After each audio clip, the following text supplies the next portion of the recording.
Sosok IR, istri polisi nekat panjat plafon saat digerebek selingkuh dengan ASN teman sekantor. Inilah sosok istri polisi yang viral nekat panjat plafon usai digerebek selingkuh dengan ASN. Peristiwa penggerebekan itu terjadi pada Minggu 11 Februari 2024 di Kecamatan Binamu, Kabupaten Jeneponto, Sulawesi Selatan. Aksi istri polisi yang nekat panjat plafon usai digerebek diduga selingkuh dengan aparatur sipil negara. Kini terungkap sosok istri anggota Polsek Jeneponto yang diduga selingkuh dengan ASN. Dikutip dari tribuntimur.com, ibu Bayangkari ini bernama Irawati alias IR yang berusia 38 tahun. Sementara pria yang diduga selingkuhannya bernama Arya Eka Putra alias AEP. Keduanya diketahui sama-sama berdinas di kantor PU Jeneponto. Menurut pengakuan anggota polisi, Bribka Syahri Rais kepada Tribun Timur, istrinya pernah menjalani hubungan asmara sebelum digerebek selingkuh.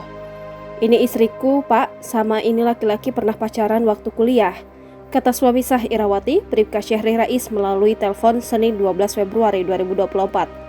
Ia mengatakan informasi itu diketahui melalui kerabat istrinya pada tahun 2023.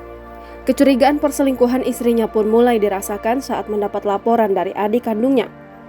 Usut punya usut, sang istri pernah mengajak Arya untuk bekerja di Jeneponto setelah dirinya resmi menikah pada tahun 2012.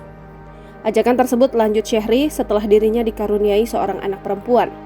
Sementara suami IR, Bribka Syahri Rais, anggota Polres Mamuju mengatakan, sudah lama mencium gelagat sang istri tidak setia, namun dia berusaha berpikir positif. Hingga pada akhirnya mulai banyak laporan kepada terkait tingkah laku istrinya yang aneh. Syahri mengaku sudah 11 tahun membina rumah tangga dengan istrinya. Bahkan keduanya telah dikaruniai 4 orang anak.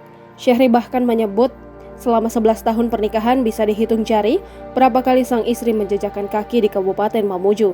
Kecurigaan itu terbuktikan pada 8 Februari 2024. Saat itu, istri dijemput menggunakan minibus oleh seorang lelaki di Pasar Karisa, Jeneponto. Kini Syahri telah melaporkan sang istri dan teman selingkuhannya itu ke Polres Jeneponto untuk diproses hukum. Dia berharap proses hukum itu dapat menjadi pelajaran bagi keduanya.